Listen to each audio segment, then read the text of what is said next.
Frères, l'enfer est un sujet qui provoque la peur, les doutes et une soif insatiable de réponses. Des pages anciennes de l'Écriture aux descriptions les plus apocalyptiques des prédicateurs au fil des siècles, la question demeure: qui habite réellement l'enfer? Dans ce récit, nous explorerons en profondeur les textes bibliques, les contextes historiques et les enseignements qui révèlent les entités qui occupent cette place de tourment éternel. L'enfer est mentionné dans différentes parties de la Bible, avec différents termes et descriptions.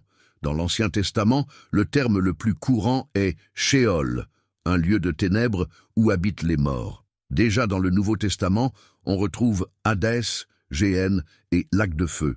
L'idée d'un lieu de tourment éternel est clairement exprimée dans des passages tels que Matthieu chapitre 25 verset 41, où Jésus déclare que le feu éternel a été préparé pour le diable et ses anges. Mais que sait-on des habitants de ce lieu?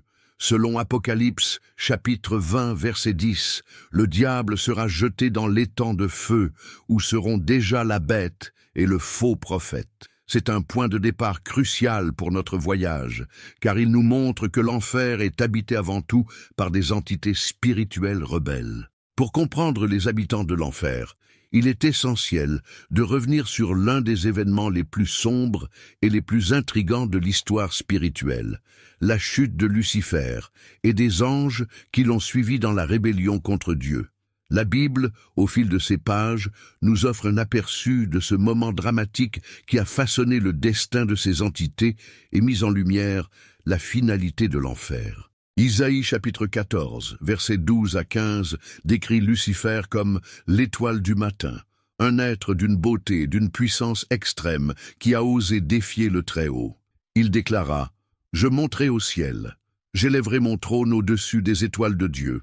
Je m'assiérai sur la montagne de la congrégation. » Cependant, son arrogance conduisit à sa ruine, et il fut jeté dans le Skéol, l'endroit le plus profond.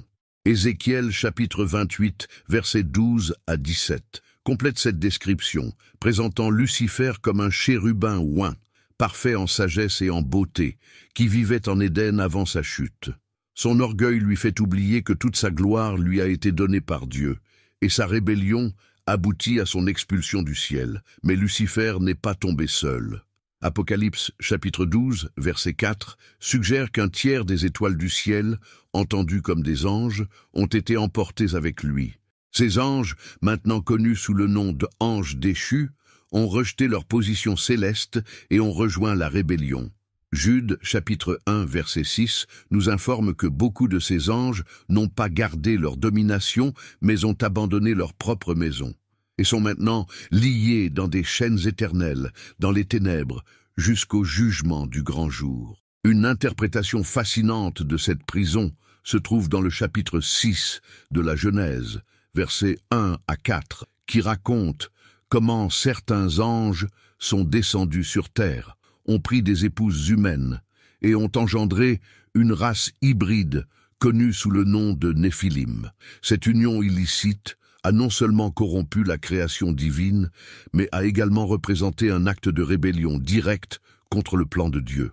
En guise de punition, ces anges furent jetés dans des abîmes de ténèbres, une référence probable au Tartare, mentionné en deuxième position dans Pierre chapitre 2, verset 4, comme un lieu encore plus terrible que l'Hadès. La destination finale de ces anges déchus est l'enfer, préparé spécifiquement pour eux et leur chef, le diable, comme indiqué dans Matthieu chapitre 25, verset 41. « Éloignez-vous de moi, maudits, dans le feu éternel préparé pour le diable et vos anges. » Ce jugement révèle le caractère juste de Dieu, qui ne tolère pas la rébellion, même parmi les êtres les plus élevés de sa création. De plus, ces anges déchus continuent d'influencer l'humanité de manière perverse. Tandis que certains sont emprisonnés, d'autres opèrent encore dans le monde spirituel, comme l'indiquent des passages comme Éphésiens chapitre 6 verset 12, qui parlent de la lutte contre les principautés et les puissances.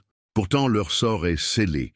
Ils seront éternellement emprisonnés dans l'étang de feu après le jugement final, selon Apocalypse chapitre 20 verset 10. Cette condamnation révèle non seulement la puissance de Dieu sur toute la création, mais elle rappelle également que le péché, sous quelque forme que ce soit, a des conséquences éternelles. La chute de ces anges constitue un avertissement solennel sur les dangers de l'orgueil et de la rébellion, et renforce l'importance de rester ferme sur le chemin de l'obéissance au Créateur. Parmi les habitants de l'enfer, la Bible met en lumière l'humanité perdue, ceux qui ont délibérément rejeté la grâce et la souveraineté de Dieu. Cette vérité est clairement présentée dans Apocalypse chapitre 21, verset 8, qui déclare « Mais quant aux lâches, aux incrédules, aux abominables, aux meurtriers, aux impurs, aux sorciers, aux idolâtres et à tous les menteurs, leur part sera dans l'étang ardent de feu et de soufre, à savoir la seconde mort. » Cette liste représente non seulement des actes, mais aussi des postures de rébellion contre Dieu. Être lâche et incroyant reflète un déni de foi, tandis que impur et idolâtre symbolisent ceux qui ont échangé le Créateur contre de faux dieux, ou ont livré leur corps à l'immoralité. Ces groupes sont confrontés à un destin tragique, l'enfer, décrit comme un lieu de souffrance éternelle et de séparation absolue d'avec Dieu.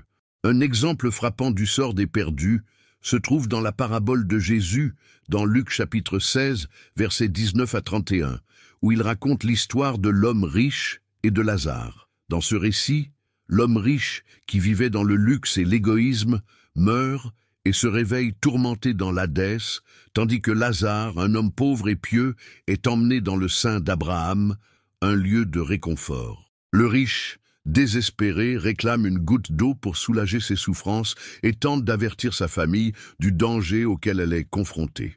Cependant, il découvre qu'il existe entre lui et Lazaro un fossé infranchissable.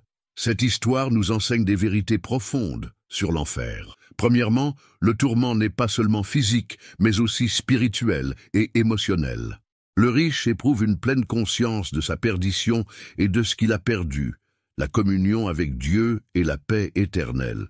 Deuxièmement, l'enfer est un lieu de séparation divine complète. L'absence de Dieu est le plus grand tourment, car il est la source de toute joie, lumière et espérance. De plus, le récit de Luc nous montre que la destinée éternelle est déterminée par nos choix de notre vivant. L'homme riche, qui a ignoré les besoins de Lazare et a vécu pour lui-même, symbolise ceux qui rejettent les commandements de Dieu et sa miséricorde. Il n'y a aucune mention de seconde chance ou de possibilité de rédemption après la mort. Hébreux chapitre 9, verset 27, renforce cette vérité. Et comme il est réservé aux hommes de mourir une seule fois, après quoi vient le jugement. D'autres passages bibliques corroborent ce point de vue. Matthieu chapitre 25, versets 41 à 46, présente le jugement final, où Jésus sépare les justes des méchants. Les justes entrent dans le royaume préparé depuis la fondation du monde, tandis que les méchants sont envoyés dans le feu éternel, préparé pour le diable et ses anges. Ici, le critère n'est pas seulement la foi, mais aussi les actions qui reflètent cette foi. Nourrir ceux qui ont faim, prendre soin de ceux qui sont dans le besoin et aimer les autres. L'enfer, en tant que destination des perdus, est un témoignage de la sainteté de Dieu. Il ne tolère pas le péché, et dans sa justice, il récompense les justes et condamne les méchants. Mais c'est aussi un rappel de la miséricorde divine. Dieu ne désire pas que quiconque périsse, mais que chacun parvienne à la repentance, selon Pierre, chapitre 3, verset 9. Le sacrifice du Christ sur la croix est la preuve ultime de cette grâce, offrant à tous les hommes la possibilité d'échapper à l'enfer. L'enfer n'est donc pas seulement un lieu de punition, mais la conséquence ultime d'une vie de rejet de Dieu. C'est le choix final d'une existence loin de sa présence, une séparation qui commence dans le cœur endurci et culmine dans l'éternité. L'histoire de l'homme riche et de Lazare, ajoutée aux avertissements des Écritures, nous appelle à réfléchir sur nos priorités et sur le destin que nous choisissons pour notre âme. L'enfer, par essence, est un lieu de justice divine, créé pour punir la rébellion de Satan et de ses anges. Dans Matthieu chapitre 25, verset 41, Jésus déclare que le feu éternel a été préparé pour le diable et ses anges. Ce lieu n'était pas initialement destiné à l'humanité, mais l'entrée du péché dans le monde a eu des conséquences catastrophiques, étendant la damnation à tous ceux qui choisissent de vivre dans la désobéissance à Dieu. La conception de l'enfer comme lieu de punition est profondément enracinée dans la justice divine. Dès le début, Dieu est présenté comme un juge parfait, qui ne laisse pas le péché impuni. Romains chapitre 6, verset 23 déclare « Le salaire du péché, c'est la mort, mais le don de Dieu, c'est la vie éternelle en Jésus-Christ notre Seigneur. » Ici, la mort fait référence non seulement à la mort physique, mais aussi à la séparation éternelle d'avec Dieu, la destinée ultime de ceux qui rejettent sa grâce. Les Écritures utilisent des images puissantes pour décrire la nature de l'enfer. Dans Marc chapitre 9, versets 43 à 48, Jésus souligne qu'il vaut mieux perdre une partie du corps que d'être jeté en enfer, où le feu ne s'éteint jamais et où le ver ne meurt pas. La répétition de cette description renforce l'idée d'un tourment éternel, où le feu représente une souffrance continue et le ver symbolise la conscience de la culpabilité, qui ne disparaît jamais. De plus, Matthieu chapitre 8, verset 12 décrit l'enfer comme « les ténèbres du dehors », un endroit où il y aura des pleurs et des grincements de dents. Cette obscurité n'est pas seulement physique, mais spirituelle, l'absence totale de la présence de Dieu, qui est la lumière du monde. C'est une séparation complète de tout ce qui est bon, juste et saint, un état de désespoir absolu. L'enfer est aussi un lieu de tourment incessant, comme le décrit Apocalypse, chapitre 14, verset 11. La fumée du tourment monte au siècle des siècles, et ils n'ont de repos ni jour ni nuit. Ce tourment est à la fois physique et spirituel, impliquant une souffrance consciente et éternelle. Il n'y a ni soulagement, ni répit, ni espoir pour ceux qui y vivent. La fonction de l'enfer va donc au-delà d'être un lieu de punition, il est une manifestation du tempérament saint et juste de Dieu. Sa création reflète le besoin de rétribution pour le mal, montrant que le péché a des conséquences éternelles. En même temps, l'enfer est un avertissement pour les vivants. Dieu, dans sa miséricorde, offre des occasions répétées de repentance, comme le dit Pierre chapitre 3, verset 9. Le Seigneur ne tarde pas à accomplir sa promesse, comme certains le pensent. Au contraire, il est patient envers vous, ne voulant pas que quiconque périsse, mais que tous parviennent à la repentance. Cependant, il est important de comprendre que l'enfer n'a pas été créé comme une destinée inévitable pour l'humanité. C'est un rappel solennel du prix du péché, mais aussi du grand amour de Dieu qui a envoyé son Fils pour nous délivrer de ce sort. Jean chapitre 3, verset 16 proclame « Car Dieu a tant aimé le monde qu'il a donné son Fils unique, afin que quiconque croit en lui ne périsse pas, mais ait la vie éternelle. » L'enfer nous enseigne également la liberté de choix laissée à l'homme. Dieu n'oblige personne à le suivre, mais offre à chacun la possibilité de vivre éternellement. Ceux qui finissent en enfer le font parce qu'ils ont délibérément rejeté l'offre de salut. Ce choix, bien que tragique, est respecté par le Créateur. En bref, l'enfer n'est pas seulement un lieu de punition, mais un témoignage de l'équilibre parfait entre la justice et la miséricorde de Dieu. C'est un sort terrible mais évitable, réservé à ceux qui persistent dans leur rébellion contre le Tout-Puissant. La fonction de l'enfer est claire, être la destination finale du mal et un avertissement constant pour ceux qui ont encore la possibilité de choisir le chemin de la vie. Parmi les habitants mentionnés en enfer, le livre de l'Apocalypse met en avant deux figures terribles, la bête et le faux prophète.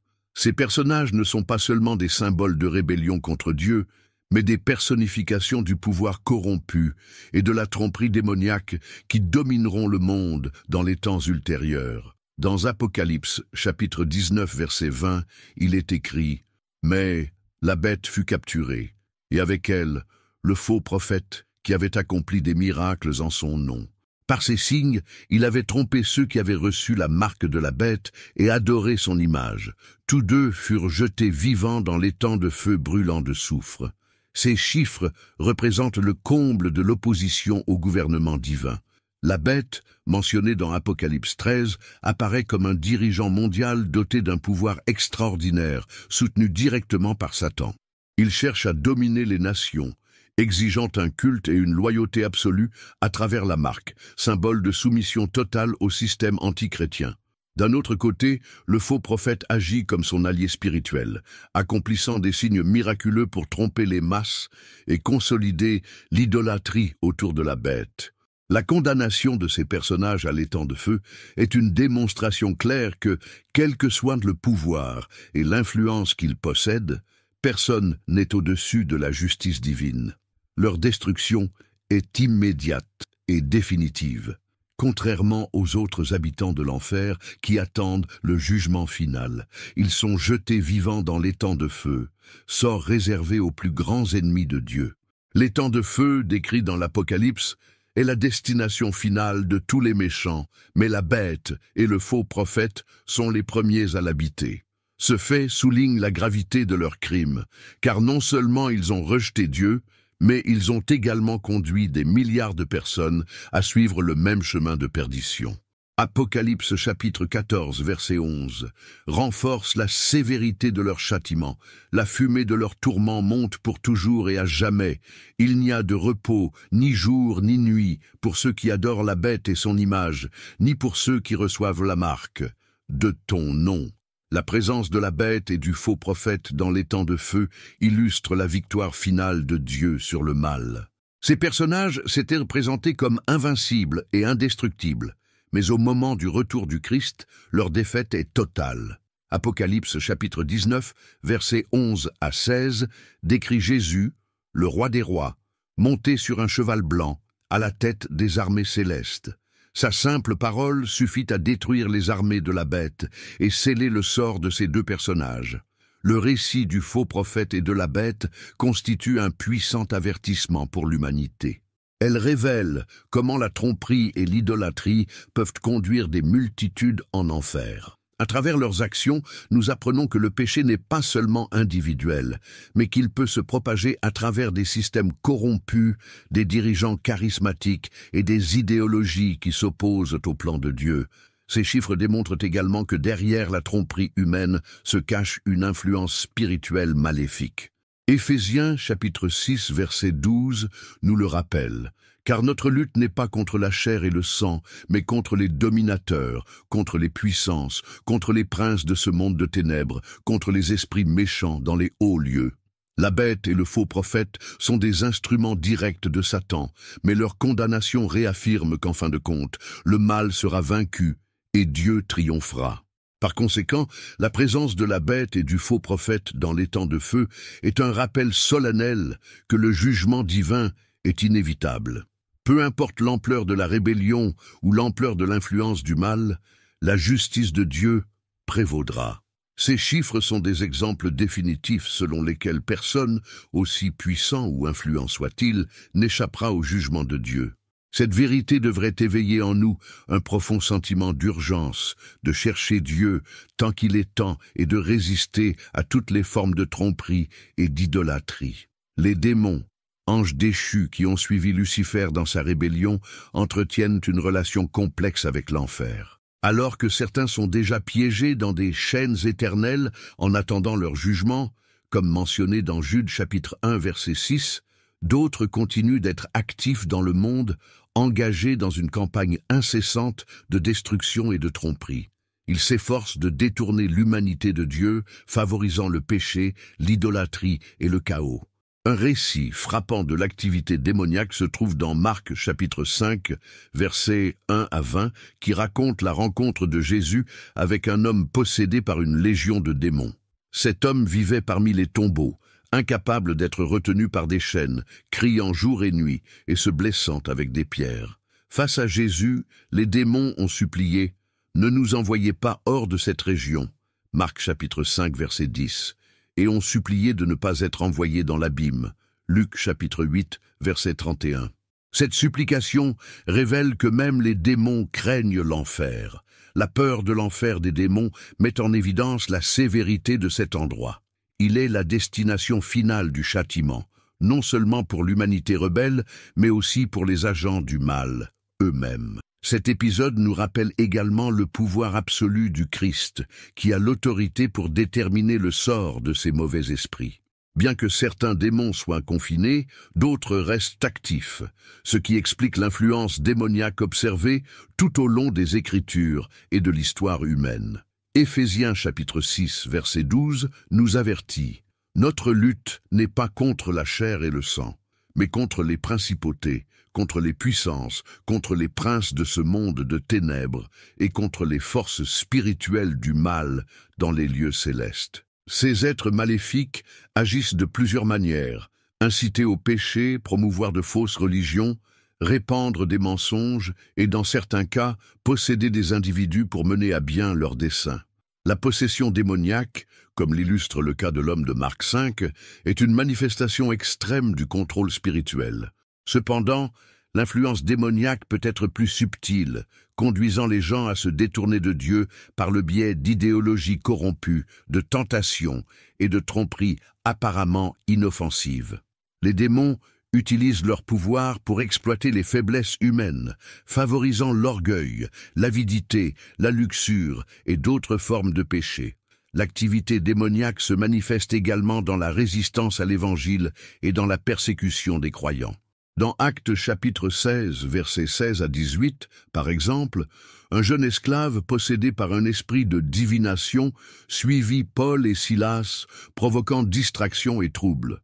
Paul, réalisant l'origine spirituelle du problème, chassa le démon, démontrant ainsi que la puissance de Dieu triomphe de toutes les forces du mal. Malgré leur activité incessante, les démons opèrent dans les limites fixées par Dieu. Dans Job chapitre 1, versets 6 à 12, nous voyons Satan demander la permission de tester Job, indiquant que les puissances maléfiques ne peuvent pas agir au-delà de ce que Dieu permet. Cela renforce la souveraineté divine, même face à l'apparente liberté d'action des démons. La Bible évoque également la destinée finale des démons.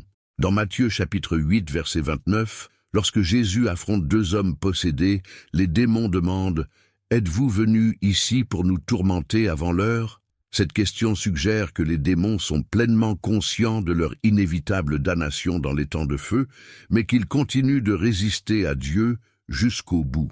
L'activité démoniaque, aussi terrifiante soit-elle, nous rappelle également que le combat spirituel est réel et constant. Cependant, les croyants n'ont pas à craindre. Dans 1 Jean chapitre 4, verset 4, nous sommes encouragés. Celui qui est en vous est plus grand que celui qui est dans le monde. Cette promesse assure que malgré l'influence démoniaque, la puissance de Dieu est plus grande et que ceux qui demeurent en Christ ont l'autorité de résister au mal. L'histoire de l'homme possédé par une légion de démons, libéré par Jésus, est aussi un témoignage d'espérance et de libération. Quelle que soit la profondeur de l'implication d'une personne dans le mal, la grâce de Dieu suffit à restaurer et à transformer. Cette puissance transformatrice est une promesse faite à tous ceux qui font confiance au Seigneur, montrant qu'en Christ, même les chaînes de l'enfer peuvent être brisées. Le jugement du grand trône blanc, décrit dans Apocalypse chapitre 20, versets 11 à 15, est l'un des moments les plus solennels et définitifs de l'histoire biblique. Il marque la fin de l'époque actuelle et le début de l'éternité, séparant les justes des méchants et scellant la destinée éternelle de chaque individu. Dans cet événement, tous les morts, grands et petits, ressusciteront et apparaîtront devant le trône de Dieu pour faire face à leur jugement final. La vision de Jean nous transporte dans une scène d'une majesté et d'un respect indescriptibles. Je vis un grand trône blanc et celui qui était assis dessus. La terre et le ciel s'enfuirent devant sa présence, et aucune place ne fut trouvée pour eux. Apocalypse chapitre 20, verset 11. L'ampleur de cette description révèle qu'il n'y a nulle part où se cacher ou échapper au jugement divin. Dieu, dans sa sainteté et sa justice, évalue chaque être humain, non pas avec partialité, mais avec une vérité absolue. Jean décrit que les livres furent ouverts. Apocalypse chapitre 20, verset 12. Ces livres contiennent un enregistrement des œuvres de chaque individu, révélant ses choix, ses actes et ses intentions tout au long de sa vie. Chaque pensée, parole et action sera mise en lumière. Selon Ecclésiaste chapitre 12, verset 14, Dieu amènera en jugement tout ce qui a été fait, y compris tout ce qui est caché, qu'il soit bon ou mauvais. Cependant, un autre livre est mentionné, le livre de vie. Ce livre, cité plusieurs fois dans les Écritures, contient les noms de ceux qui ont reçu le salut par Jésus-Christ. La Bible affirme clairement que le salut ne s'obtient pas par les œuvres humaines, mais par la grâce de Dieu, par la foi en Christ. Éphésiens chapitre 2, versets 8 et 9. Ceux dont les noms ne sont pas écrits dans le livre de vie font face à un sort terrible, et celui qui n'a pas été trouvé dans le livre de vie fut jeté dans l'étang de feu. Apocalypse chapitre 20, verset 15. L'étang de feu est décrit comme la destination finale et éternelle de Satan, de ses anges, de l'Antéchrist, du faux prophète, des démons et de tous les êtres humains qui ont rejeté l'offre de salut. Ce n'est pas un lieu d'anéantissement, mais de tourment continu, comme Jésus l'a déclaré, où leur ver ne meurt pas et où le feu ne s'éteint pas. Marc 9, 48. Cette destinée finale met en lumière la gravité du péché et la gravité des choix faits au cours de la vie. Dieu est aimant et patient, ne voulant pas que quiconque périsse, selon Pierre chapitre 3 verset 9, mais il est aussi juste et saint et ne peut ignorer le rejet délibéré de son offre de rédemption.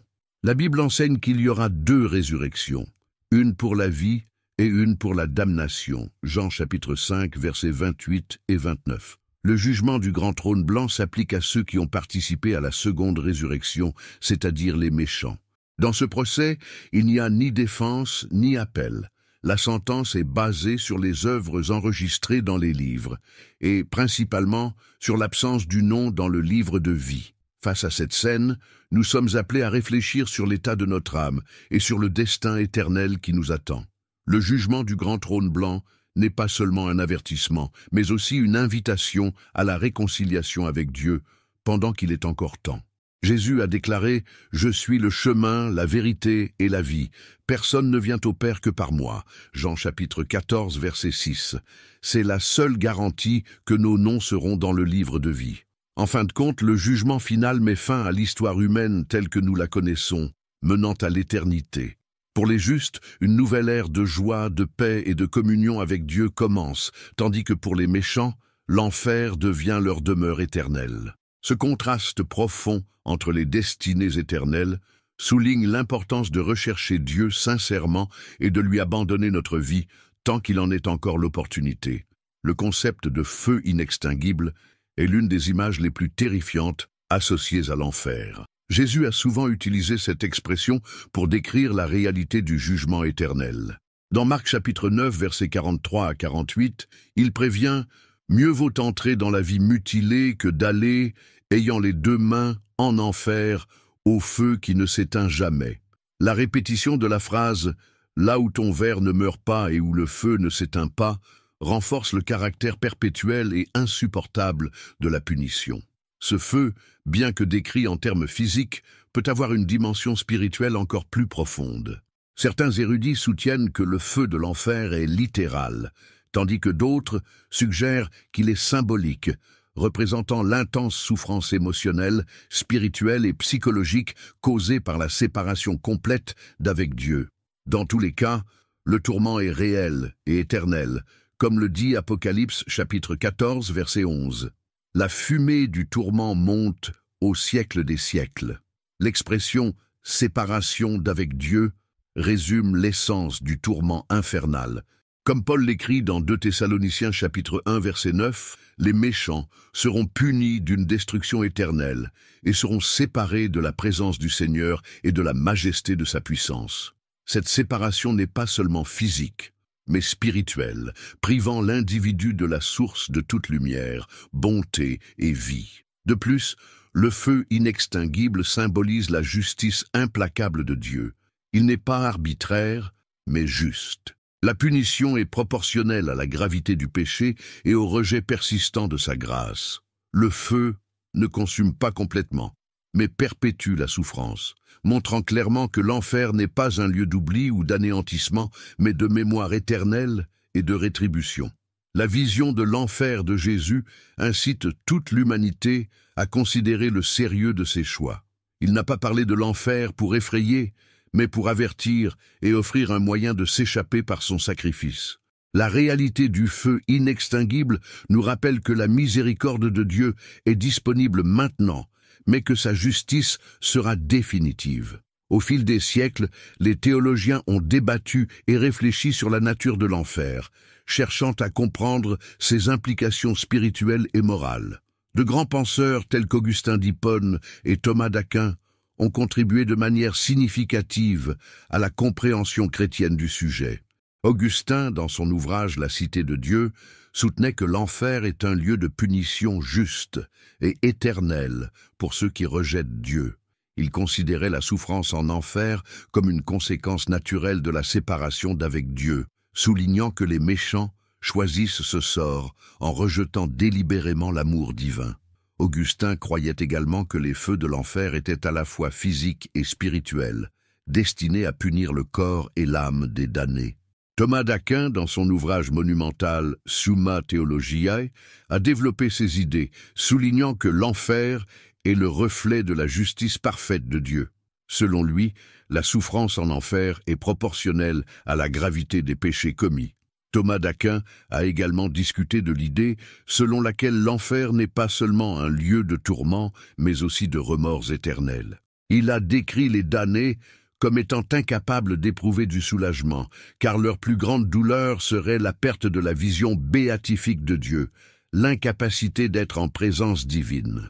En plus de ces grands penseurs, d'autres traditions chrétiennes ont abordé l'enfer sous des angles différents.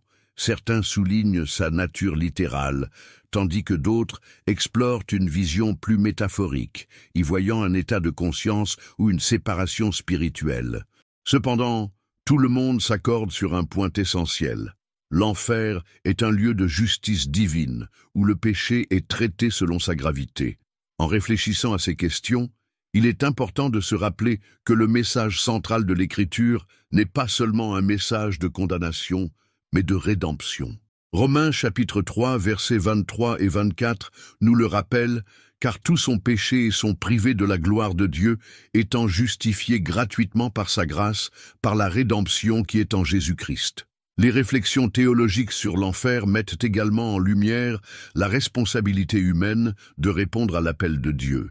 L'existence de l'enfer n'est pas le reflet d'un Dieu cruel, mais d'un Dieu juste qui offre des opportunités répétées de repentance et de réconciliation.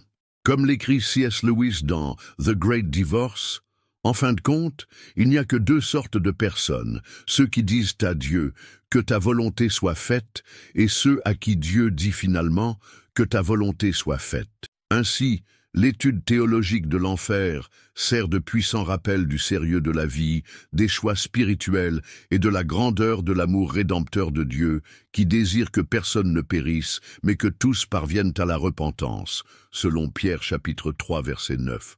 Si l'enfer est un lieu de séparation éternelle d'avec Dieu, la nécessité de répondre à l'invitation au salut devient encore plus claire et urgente. Le message central de la Bible est un message d'espoir et de rédemption, montrant que Dieu, dans sa grâce infinie, a fourni un moyen d'éviter ce terrible sort. Jean chapitre 3, verset 16 proclame « Car Dieu a tant aimé le monde qu'il a donné son Fils unique, afin que quiconque croit en lui ne périsse pas, mais ait la vie éternelle. » L'Évangile est l'antidote à la damnation éternelle. Jésus-Christ est venu dans le monde, non pas pour le condamner, mais pour le sauver. Jean chapitre 3, verset 17 renforce « Car Dieu a envoyé son Fils dans le monde, non pour condamner le monde, mais pour que le monde soit sauvé par lui. Il a pris sur lui le poids des péchés de l'humanité, offrant sa vie sur la croix afin que nous puissions nous réconcilier avec Dieu. » L'invitation au salut est un appel à la transformation. Romains chapitre 10, verset 9 déclare « Si vous confessez de votre bouche que Jésus est Seigneur, et si vous croyez dans votre cœur que Dieu l'a ressuscité des morts, vous serez sauvés. » Peu importe la profondeur de nos péchés ou l'éloignement que nous ressentons de Dieu, sa miséricorde est plus grande. Il est toujours prêt à pardonner à ceux qui se repentent sincèrement et mettent leur foi en Christ. Cette invitation est aussi une démonstration de l'amour persistant de Dieu. Même face à la rébellion et au péché, il tend les mains en grâce, offrant une vie nouvelle. Selon Pierre chapitre 3, verset 9, nous l'assure.